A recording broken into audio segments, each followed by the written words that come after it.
गरीब बहू के लिए 4 देवरानी बनी शेफ। सीमा, सीमा, कहाँ हो तुम? जल्दी से यहाँ पर आओ। सुलेखा की आवाज सुनते ही सीमा फौरन उसके पास आती है। माँ जी, आपने मुझे बुलाया? हाँ हाँ, बुलाया है मैंने तुम्हें।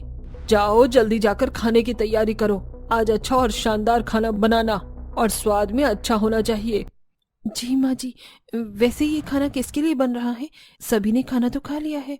तुझे इससे क्या मतलब? जो कहा है उतना सुन, और खाना अच्छा ही बनना चाहिए। जा अब जल्दी खाना बना। सुलेखा के इतना कहने पर सीमा चुपचाप रसोई में आ जाती है और अपनी मर्जी के हिसाब से खाना बनाना शुरू कर देती है। आज तो माँ जी थोड़े गुस्से में नजर आ रही हैं। मुझे ध्यान से खाना बनाना होगा। खाना बनने ही वाला था, इतने में सुलेखा रसोई में आ जाती है। बता बहू, क्या बनाया है तूने खाने में? माँ जी, मैंने आलू की सब्जी, पूरी और थोड़ा सा रायता बनाया है। ये सुनते ही सुलेखा को गुस्सा आ जाता है। हे भगवान, ये क्या कर दिया तूने नासपीटी, करम चली निकम्मी। एक बार मुझसे पूछ तो लेती। पता है तुझे कितने खास मेहमानों के लिए मैं खाना बनवा रही थी। तूने तो ये बनाकर धर दिया, ये गरीबों वाला खाना। जानती हूँ तुम्हारे घर में तो ये आलू पूरी का खाना भी बहुत एक्सपेंसिव होगा, लेकिन जिस घर में तुम रहती हो वहाँ बहुत लजीज खाना खाते हैं। अरे कुछ मटर पनीर, शाही पनीर या शाही पनीर कोरमा ही बना लेती। सुलेखा के इतना बोलते ही बेचारी सीमा घबरा जाती है और डर के मारे कुछ बोलती ही नहीं। तभी घर के दरवाजे की घंटी बजती है। हे भगवान, ये क्या, मेहमान भी आ गए। देख ले सीमा, आज अगर मेरी नाक कट गई तो मैं तुझे नहीं छोड़ूंगी। सुलेखा ऐसा कहकर नौकरों को दरवाजा खोलने को कहती है। यहाँ बेचारी सीमा डर जाती है। आज सुलेखा के घर पर एक ही घर में उसके चारों छोटे बेटों के लिए रिश्ता आया था। आइए जी, अंदर आइए, मुझे आपका ही इंतजार था। हॉल में सभी मेहमान बैठ जाते हैं, जिसके बाद सुलेखा आवाज लगाकर सीमा को नाश्ता लाने के लिए बोलती है। हे ऊपर वाले, अब मैं क्या करूं? अगर खाने में कोई भी गड़बड़ हुई तो माँ जी मुझ पर और गुस्सा करेंगी। पहले मुझे नाश्ता देकर आना चाहिए। डरते घबराते बेचारी सीमा हॉल में मेज पर नाश्ता रखकर रसोई में वापस आ जाती है। यहाँ सुलेखा रिश्ते की बात को आगे बढ़ाने की कोशिश करती है। आपकी बेटियां इतनी काबिल और कामयाब हैं कि कोई उनके रिश्ते के लिए मना कर ही नहीं सकता। मुझे तो जी आपकी बेटियां पसंद है। तो हमारी तरफ से भी रिश्ता पक्का ही समझे समधन जी, क्योंकि आपके बेटे भी बहुत काबिल हैं, हमारी बेटियों के लायक। इस तरह रिश्ते की बात पक्की हो जाती है, जिसके बाद सीमा सभी मेहमानों के साथ बैठकर खाना खाती है। सच कहूँ तो खाना बहुत स्वादिष्ट है। आलू पूरी की सब्जी तो मैंने बहुत खाई है, लेकिन इस आलू पूरी की सब्जी में तो एक अलग ही स्वाद आ रहा है। हाँ बहन जी, आपके यहाँ का खाना खाकर तो मुझे गाँव की याद आ गई। ऐसा तो होना ही था। आखिर मेरी बड़ी बहू गांव से जो है, उनके यहाँ तो यही बनता है। इस तरह सुलेखा यहाँ पर भी अपनी बड़ी बहू को नीचे दिखाने की कोशिश करती है। वहीं दूसरी तरफ बहुत ही जल्दी सुलेखा के चारों बेटों की शादी की तारीख भी निकल आती है और वो शादी की तैयारी में लग जाती है। आखिरकार सारी तैयारी मैंने कर ली। बस अब तुम चारों की शेरवानियों की तैयारी रह गई है। अब तुम चारों अपनी शेरवानी खुद अपनी पसंद से लाने वाले हो, या मैं अपने आप ले आऊं? अरे नहीं माँ, मैं तो अपनी पसंद से ही लेकर आऊंगा। हाँ माँ, अपनी शादी की शेरवानी इन चारों को इनकी पसंद से ही लेने दो। मेरी शादी में तो आपने मेरी एक नहीं सुनी थी, सारे काम अपनी पसंद से ही किए थे। बड़े भैया, मैंने तो अपनी शेरवानी सिलेक्ट भी कर ली है, ये देखो अच्छी है ना? हाँ, और मैंने भी। इस तरह पांचों भाई आपस में बातें कर रहे होते हैं। इतने में सीमा सभी के लिए खाना तैयार करके डाइनिंग टेबल पर लगा देती है। माँ जी, सुधीर जी और मेरे प्यारे देवर जी, आप सभी आ जाइए और खाना खा लीजिए। खाने का नाम सुनते ही सभी तुरंत खाने की टेबल पर बैठ जाते हैं, लेकिन यहाँ सुलेखा कहती है, अरे ये गरीब बहू कभी नहीं मानेगी, कभी कुछ अच्छा नहीं खिला सकती सिवाय इस दाल चावल और चोखा के। अरे माँ, क्या हुआ? तो खा लो, दाल चावल सेहत के लिए अच्छे ही होते हैं। मुझे तो बड़ी भाभी के हाथों की दाल चावल बहुत पसंद है। पता नहीं मेरी पत्नी को कुछ आता भी होगा या नहीं। अरे अमीर खानदान की बेटी पढ़ी लिखी है, उन्हें अच्छा अच्छा सब बनाना आता होगा। इस गरीब को ही कुछ नहीं आता। सुलेखा के ताने बंद ही नहीं होते और बहुत जल्द चारों बेटों की शादी करके वो अपनी चारों बहू को घर ले आती है और बहुत अच्छे से उनका गृह प्रवेश भी करती है। भगवान की दुआ से मेरे घर बहू नहीं बल्कि लक्ष्मी आई है। लक्ष्मी, आ जाओ, अंदर आओ। सुलेखा के कहने पर चारों अमीर बहू घर में आ जाती हैं। मेरी चारों बहू इतनी अमीर है कि इनका कोई मुकाबला ही नहीं कर सकता, और एक बहू मेरी इतनी गरीब है कि मुकाबला तो छोड़ो, नाखून का हिरस भी नहीं कर सकती। सुलेखा ऐसा कहकर फिर से सीमा को ताना देती है, लेकिन वो फिर भी नजरअंदाज करती है। अगले दिन हॉल में पता नहीं क्यों माँ जी को मेरी कुछ भी चीज अच्छी नहीं लगती। काश कि मैं भी अपनी देवरानियों की तरह ही अमीर होती। अरे खड़ी खड़ी मुँह क्या देख रही है? इन्हें हमारे घर की रसोई तो दिखाओ। आज इनकी पहली रसोई की रस्म है। सीमा बहुत प्यार प्रेम के साथ उन्हें रसोई दिखाती है। यहाँ पर सारी सब्जियाँ रखी हैं, यहाँ पर फ्रिज है, जो भी आपको चाहिए इसमें मिल जाएगा और सभी मसाले यहाँ पर हैं। आप चारों को मेरी मदद की जरूरत हो तो आप मुझे बुला लेना। दीदी, आपने हमें रसोई के बारे में बहुत अच्छे से समझा दिया है, हमें सारी चीजें समझ आ गई हैं। अब हम अपनी पहली रसोई की रस्म करते हैं। अगर हमें आपकी जरूरत हुई तो हम आपको बुला लेंगे। ये सुनने के बाद सीमा वहां से चली जाती है और चारों देवरानियां कुकिंग करना शुरू कर देती हैं। कोई शाही पनीर बनाती है तो कोई शाही पनीर टुकड़ा, तो कोई रुमाली रोटी और तंदूरी रोटी भी बनाती है। सब बनने के बाद चारों देवरानी खाना डाइनिंग टेबल पर लगा देती हैं। वाह, खाने की खुशबू से ही खाने का मन कर रहा है। देखा बड़ी बहू, कुछ सीखो अपनी देवरानियों से। इन चारों को कितना अच्छा और एक्सपेंसिव खाना बनाना आता है। आखिर शेफ जो है, तुम्हें तो दाल चावल के अलावा कुछ आता ही नहीं। अरे माँ, आप अपनी बातें छोड़ो और इतना अच्छा खाना है, इसे खाओ।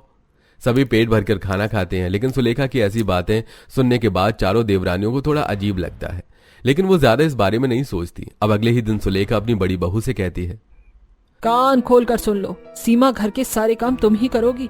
और हाँ, मेरी अमीर बहुएं कोई काम नहीं करेंगी। अगर उन्हें करना होगा तो अपने मन से करेंगी। घर के काम, उससे लेकर रसोई के काम तक सारे तुम ही संभालोगी। लेकिन माँ जी, वो तो एक शेफ है, आपको मेरे हाथ का खाना तो पसंद ही नहीं आता। रसोई का काम आप उन्हें ही दे दीजिए। बस जो मैंने कह दिया सो कह दिया, और जो कहा है बस उतना सुनो। अब बेचारी सीमा अकेले ही सारे काम करती है और रसोई भी खुद ही संभालती है। ऊपर से सुलेखा फोन में तरह तरह के खाने की रील देखकर सीमा से फरमाइश करती है, सीमा, सीमा, अरे कहाँ मर गई नास पीटी, जल्दी से यहाँ। जी माँ जी। कहीं माँ जी? आज मेरा मन दम आलू और कटहल के कोफ्ते की सब्जी खाने का कर रहा है। जा बना कर ले आ। दम आलू और कटहल के कोफ्ते, ये कैसे बनते हैं? मैंने तो कभी जिंदगी में नहीं बनाए। अब खड़ी खड़ी मुंह क्या देख रही है? जा जाकर बना, बहुत भूख लग रही है मुझे। सुलेखा के कहने पर सीमा रसोई में तो आ जाती है, लेकिन सीमा बार बार यहाँ वहां देखती है, क्योंकि उसे कुछ समझ ही में नहीं आ रहा था। इससे पहले उसने कभी दम आलू और कटहल के कोफ्ते की सब्जी बनाई ही नहीं थी। क्या करूं, आखिर करूं तो करूं क्या? मुझे तो कुछ भी बनाना नहीं आ रहा। काफी देर सीमा ऐसे ही सोचती रहती है। कुछ देर बाद उसकी चारों देवरानियां रसोई में आती हैं। माँ जी तो बता रही थी कि आज आप दम आलू और कटहल की कोफ्ते की सब्जी बना रही हो। कहाँ है सब्जी? आपने कुछ भी बनाया ही नहीं अभी तक। दरअसल बात यह है कि मुझे पता ही नहीं दम आलू और कोफ्ते की सब्जी बनती कैसे है। लेकिन तुम चारों ये बात माँ जी को मत बताना, मैं कोशिश करती हूँ बनाने की। सीमा की आवाज सुनकर चारों ही हंसने लगती हैं और उससे कहती हैं, अगर आपको नहीं आता तो क्या हुआ, हम आपकी मदद करेंगे बनवाने में। आखिर हम शेफ जो ठहरे। अब आप ऐसा समझो हम आपकी पर्सनल शेफ हैं। इस तरह चारों देवरानी मिलकर सीमा की मदद करती हैं और दम आलू और कटहल के कोफ्ते की सब्जी बनाकर तैयार कर देती हैं। एक देवरानी उसकी तंदूर की रोटियां भी बना लेती है। देखा जिठानी जी, कितनी जल्दी बन गया सब कुछ। जाओ आप इसे माँ जी को परोस दो। सच बताऊं तो जीवन में इतनी गरीबी देखी है कि ऐसे खाने की तो मैं कभी कल्पना भी नहीं कर सकती। बनाना तो बहुत दूर है। तुम चारों ने तो बिल्कुल टीवी में आने वाले शेफ की तरह बना दिया। ये कहकर सीमा खुशी खुशी डाइनिंग टेबल पर अपनी सास को दम आलू और कोफ्ते की सब्जी परोसती है, साथ में नान भी। अरे वाह, इसने तो सब कुछ बना लिया। मैं तो इसकी बेइज्जती करने की सोच रही थी, लेकिन ये तो उल्टा ही हो गया। क्या हुआ माँ जी, आपने बताया नहीं कि सब्जी कैसी बनी है? हाँ ठीक है, ज्यादा खास नहीं बनी। जिस दिन बहुत अच्छी बनेगी उस दिन तारीफ करूंगी। ये सुनते ही सीमा का मुंह उतर जाता है और उसकी आंखों में आंसू आ जाते हैं। मैं चाहे जितनी भी कोशिश कर लूं, माँ जी कभी मेरे बनाए हुए खाने से खुश नहीं होती। सीमा ऐसा सोचकर वहां से चली जाती है। इधर चारों देवरानी आपस में बातें करती हैं। जब से मैं अपने ससुराल में आई हूँ, मैं देख रही हूँ कि माँ जी बेवजह ही जेठानी जी को बहुत परेशान करती है। हाँ, मैंने भी देखा और मुझसे देखा नहीं जाता। हमारी जेठानी गरीब है, शायद इसीलिए माँ जी उनके साथ ऐसा करती हैं, लेकिन हम ऐसा नहीं करेंगे। हाँ, हम उनकी हर एक काम में अच्छे से मदद करेंगे। वो चारों आपस में ये सब विचार कर ही रही होती हैं कि अचानक सी सीमा की तबीयत खराब हो जाती है और वो उल्टियां ही उल्टियां कर रही होती है। लगता है जेठानी जी आपकी तो बहुत ज्यादा तबीयत खराब हो रही है, मुझे डॉक्टर को फोन करना चाहिए। रुचिका फोन करके डॉक्टर को घर पर ही बुला लेती है। जब डॉक्टर सीमा का चेकअप करते हैं तो वो घर के सभी सदस्यों को बताते हैं। आप सभी को मुबारक हो, ये पेशेंट माँ बनने वाली है। आप लोग इनके खाने पीने का अच्छा ध्यान रखिएगा और थोड़ा काम वगैरह कम करवाइए। इतना कहकर डॉक्टर चले जाते हैं, जिसके बाद सुलेखा मुंह बनाते हुए कहती है, ये लो जी, बच्चा हुआ नहीं उससे पहले ही आराम करने की कह दिया। हमारे घर के काम क्या डॉक्टर आकर करेंगे? अगर बड़ी बहू को ही बिस्तर पर आराम करने के लिए मिलेगा तो घर कैसे चलेगा? कोई बात नहीं माँ जी, घर तो हम संभाल लेंगे। फिलहाल हमारी जेठानी को आराम की सख्त जरूरत है। इस तरह चारों देवरानी अपनी जेठानी का अच्छे से ख्याल रखती हैं और उसे उसकी पसंद का खाना हर रोज खिलाती रहती हैं। जेठानी जी खाना तैयार है, ये देखिए हमने आपकी पसंद का अलग अलग खाना बनाया है अपने हिसाब से। वैसे इनमें से आपको क्या क्या पसंद है वो आप दिल खोल कर खाइएगा। आज तक कभी किसी ने मेरी पसंद के बारे में पूछा ही नहीं। सच कहूँ तो गरीबी इतनी देखी है कि मेरी पसंद क्या है क्या नहीं मुझे भी नहीं पता। और इन अलग अलग तरह के खानों को देखकर मेरा तो सब खाने का मन कर रहा है। अगर ऐसी बात है तो जेठानी जी आप हिचकिचाइए मत, आपके लिए आपकी पर्सनल शेफ देवरानियाँ हमेशा हाजिर रहेंगी।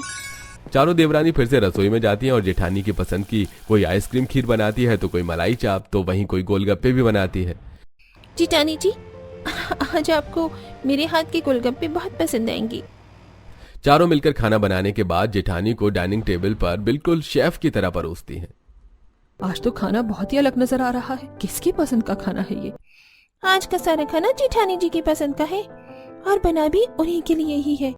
ये कहीं की महारानी है क्या जो आराम फरमा रही है? तुम लोग शेफ हो, इसका मतलब ये नहीं कि इसकी फरमाइश ही पूरी करती फिरोगी। माँ आप तो बेकार में ही ऐसी बातें बोल रही हैं। वो प्रेग्नेंट, ऐसे में उसे अच्छा ही खाना चाहिए। और जब ऐसी शेफ देवरानियां उसे मिली है तो फायदा क्यों ना उठाया जाए। हाँ, तेरी तो बहू है ना, तू उसका सपोर्ट जरूर करेगा। ये प्रेग्नेंट बेशक है, इसकी आड़ में मेरी अमीर बहुओं को क्या वो आगे पीछे घुमाएगी? आई बड़ी। ऐसे कुछ दिन बीतते हैं। एक दिन सुलेखा सीमा को भरवा करेले बनाने के लिए बोलती है, लेकिन उसकी जगह रसोई में प्रियंका भरवा करेले बना रही होती है, जो सुलेखा देख लेती है। अच्छा तो ये बात अब देखती हूँ, सीमा भरवा करेले कैसे नहीं बनाएगी। सुलेखा रसोई में ही जाकर खड़ी हो जाती है। अरे प्रियंका बहू, बड़ी बहू कहाँ है? माँ जी जेठानी जी तो आ ही रही है, बस जरा बाथरूम गई है। मैंने सोचा कि इतने में ही देख लूं। बहू तुम चारों तो शेफ हो, तुम्हें तो ये सब आता होगा। खाना उसको बनाना सीखना है। चलो जाओ आराम करो तुम। तभी सीमा आ जाती है और रसोई में सुलेखा को देखकर घबरा जाती है। इधर चारों देवरानी रसोई से बाहर होती हैं। आखिर ऐसा क्या करें जिससे हम अपनी जेठानी जी की मदद कर सके? मेरे पास बहुत अच्छा आइडिया है, रसोई में से माँ जी को बाहर निकालने का। नंदिनी एक गिलास में पानी लेती है और उसमें कुछ मिला देती है, जिसके बाद वो उसे अपनी सास को पिलाने के लिए लेकर जाती है। माँ जी आप थक गई होंगी रसोई में, आपको प्यास लग रही होगी, ये लो पानी पी लो, मैं आपके लिए पानी लाई हूँ। अरे वाह बहू, तुम तो मेरा बड़ा ही ख्याल रख रही हो, अच्छी बात है। सुलेखा पानी का पूरा गिलास पी जाती है और नंदिनी वहां से चली जाती है। कुछ देर बाद सुलेखा के पेट में दर्द उठता है और वो वहां से सीधा बाथरूम में जाती है। आखिरकार मैंने पानी में लूज मोशन की दवाई जो मिलाई थी, अब हमारे पास थोड़ा समय आ गया है, हम अपनी जेठानी जी की मदद कर देते हैं। इस तरह चारों देवरानी मिलकर अपनी जेठानी की मदद करती हैं और भरवा करेले जल्दी से तैयार करवा देती हैं। कुछ देर बाद जब सुलेखा रसोई में आती है, ये लो माँ जी, मैंने भरवा करेले बना दिए। भरवा करेले दिखने में भी बहुत स्वादिष्ट लग रहे थे, लेकिन सुलेखा फिर भी मुंह बनाकर थोड़ा सा चखती है और वहां से बिना कुछ कहे ही चली जाती है। देखो जेठानी जी, हर बार हम आपको बचा नहीं सकती, इसलिए अब आपको खाना बनाना सीखना होगा और हम आपको खाना बनाना सिखाएंगे। हाँ, क्यों नहीं, मुझे सीखना है, मैं भी अच्छा खाना बनाना चाहती हूँ। चारों शेफ बहुएं मिलकर उसे खाना बनाना सिखाती हैं और एक दिन चारों देवरानियों को एक कंपटीशन में जज बनने का लेटर आता है, जिसे देख क्यों ना हम इस कंपटीशन में अपनी जेठानी जी का नाम डाल दें। अगर जेठानी जी कंपटीशन जीत गई तो उन्हें इनाम के तौर पर बहुत बड़ा अमाउंट मिलेगा और इसी के साथ वो अपना नाम भी कमा लेंगी, मास्टर शेफ बनकर। हाँ, तुमने बिल्कुल सही कहा, चलो लिखवा देते हैं फोन करके नाम अपनी जेठानी जी का। चारों देवरानी अपनी जेठानी का उस कंपटीशन में नाम लिखवा देती हैं, जिसके बाद वो अपनी जेठानी को उसके बारे में बताती हैं। देखो जेठानी जी, आपने माँ जी की बहुत सी ताने सुन लिए हैं, अब आपका समय कुछ नाम कमाने का है और माँ जी को करके दिखाने का। हाँ जेठानी जी, हमने आपका नाम मास्टर शेफ के कंपटीशन में लिखवा दिया है। लेकिन मैं कंपटीशन कैसे जीतूंगी? और मुझे माँ जी को तो हम चारों अपने आप संभाल लेंगे, आप बस कंपटीशन की तैयारी करो। इस तरह सीमा कंपटीशन की तैयारी में लग जाती है, जिसमें उसकी शेफ देवरानियां उसकी बहुत ही ज्यादा मदद करती हैं, उसको अलग अलग तरह का खाना बनाना सिखाती हैं और कंपटीशन का वो दिन भी आ जाता है। मुझे तो डर लग रहा है, मैंने कभी दाल चावल के अलावा कुछ भी परफेक्ट नहीं बनाया, मैं कैसे जीतूंगी? जिठानी जी, आपने बहुत कड़ी मेहनत करी है, हमें यकीन है आप ही जीतोगी। सभी के समझाने पर सीमा कंपटीशन के लिए निकल ही रही होती है कि अचानक से सुलेखा उसका रास्ता रोक लेती है और उसे पूछने लगती है, इस समय तुम पांचों कहाँ जा रही हो? सभी अचानक से घबरा जाती हैं। इतने में प्रियंका कहती है, हमारी जिठानी जी प्रेग्नेंट है ना, तो इसीलिए वो चेकअप के लिए जा रही हैं, डॉक्टर ने बुलाया है। अभी कुछ टाइम पहले ही तो आया था वो, अभी से क्या हुआ? ठीक है, लेकर जाओ, जल्दी आ जाना। ऐसा कहकर सुलेखा अपने कमरे में चली जाती है और सीमा कंपटीशन के लिए निकल जाती है। कंपटीशन में पहुंचकर, हे ऊपर वाले, कंपटीशन को जीतने में मेरी मदद करना। कंपटीशन में सभी शेफ को पहले राउंड में सांभर इडली बनाने को कहा जाता है। सीमा सांभर इडली बनाती है, जिसके बाद सांभर इडली टेस्ट कराने के लिए सीमा जज के पास जाती है, जो कि एक पर्सनल केबिन में बैठे होते हैं। पहले राउंड में सीमा का नंबर भी आ जाता है। दूसरे राउंड को भी सीमा जैसे तैसे करके जीत लेती है। अब बारी आती है तीसरे राउंड की। ये हमारा थर्ड राउंड है, जो जीत जाएगा उसको 5 करोड़ का इनाम मिलेगा, साथ में मास्टर शेफ का खिताब भी। सीमा का दिल बहुत जोरों से धक धक धक धक कर रहा था। तीसरे राउंड को जीतने के लिए उसे तिरामिसू बनाना था। उससे पहले उसने कभी तिरामिसू नहीं बनाया था, लेकिन शेफ देवरानियों के हाथों से बना उसने खाया जरूर था। मैंने कभी टायरमिस्यू बनाया नहीं, लेकिन खाया था और मुझे याद है उसमें क्या क्या उन्होंने डाला था। इस तरह सीमा वहां रखे सभी सामानों से तिरामिसू बनाना शुरू करती है। देखते ही देखते वो बहुत ही सुंदर और प्यारा तिरामिसू बनाकर उसे डेकोरेट करती है, जिसके बाद सभी का बनाया तिरामिसू जज के पर्सनल केबिन में जाता है। फाइनली जज अनाउंसमेंट के लिए आ रहे हैं, सभी अपना दिल थाम कर बैठे। चारों जज जब केबिन से बाहर आते हैं तो वो और कोई नहीं होता, वो चारों सीमा की ही देवरानियां होती हैं। इतनी बड़ी कंपटीशन की जज खुद मेरी देवरानियां ही थी और मुझे इस बात की भनक भी नहीं थी। मेरा वोट है सीमा जी के लिए, मेरा वोट भी सीमा जी के लिए, माई वोट ऑल्सो सीमा जी। इस तरह मेरा वोट भी सीमा जी को जाता है और इस कंपटीशन के विजेता सीमा जी हैं और साथ ही उन्हें 5 करोड़ का इनाम और ये मास्टर शेफ का खिताब भी मिलता है। चारों देवरानियां मिलकर अपनी जेठानी को गले से लगा लेती हैं और सीमा भी बहुत खुश होती है। उसकी आंखों में खुशी के आंसू होते हैं। जीतने के बाद सीमा अपनी देवरानियों से, तुम लोगों ने मुझे बताया क्यों नहीं कि तुम खुद ही इस कंपटीशन की जज हो? आखिर क्यों छुपाया तुमने मुझसे ये सब? जिठानी जी, अगर हम आपको सब बता ही देते तो आपको ऐसा लगता कि हम ही आपको जानबूझकर जिता रहे हैं, लेकिन हम चाहते थे कि आप खुद अपनी एक अलग पहचान बनाओ। हाँ, और माँ जी को भी एहसास हो जाए कि आप बेशक गरीब हैं, लेकिन आपके हाथों में भी हुनर है। आखिर हम कब तक अपना ये शेफ का टैग लेकर आपके सामने घूमते रहते और आपको हमेशा जलील होते हुए देखते रहते। ये कहते ही सीमा अपनी चारों देवरानियों को गले से लगा लेती है और कहती है, इस किताब की असली हकदार तो तुम हो। तुम चारों ने मिलकर मेरी एक गुरु की तरह मदद करी है, मेरी पर्सनल शेफ बनकर रही हो। अगर तुम लोगों ने मुझे कुछ नहीं सिखाया होता तो आज मुझे कंपटीशन जीतने का मौका ही नहीं मिलता और ना ही मेरी कोई पहचान बन पाती। तुम चारों का बहुत बहुत शुक्रिया। ये सारा मंजर टीवी पर देखकर सब अब सुलेखा का भी मन पिघल जाता है। देवरानी जेठानी के इस बॉन्ड को सब लोग टीवी पर देख रहे होते हैं। सभी की आंखों में आंसू होते हैं। कंपटीशन की ट्रॉफी और चेक लेकर देवरानी जेठानी जब घर पहुंचती हैं तब सुलेखा, बहू, मुझे तो माफ कर दे, मुझसे बहुत बड़ी गलती हो गई तुझे पहचानने में। मैंने तेरी गरीबी को लेकर तुझे बहुत ताने दिए और कभी तुझे समझने की कोशिश भी नहीं की। यहाँ तक कि मैंने तेरी देवरानियों को तुझसे अलग करने की कोशिश भी की। माँ जी, ऐसे आप मेरे सामने मत झुकिए, मैंने कभी आपकी बातों का बुरा नहीं माना। चलिए चुप हो जाइए। हाँ, सब रोना बंद करो। अब पूरे 5 करोड़ की मालकिन है हमारी जेठानी जी, पार्टी तो बनती है। देवरानियों की बातें सुनकर सीमा हंस पड़ती है और उन्हें गले से लगा लेती है। इस तरह पूरा परिवार खुशी खुशी अब रहने लगता है।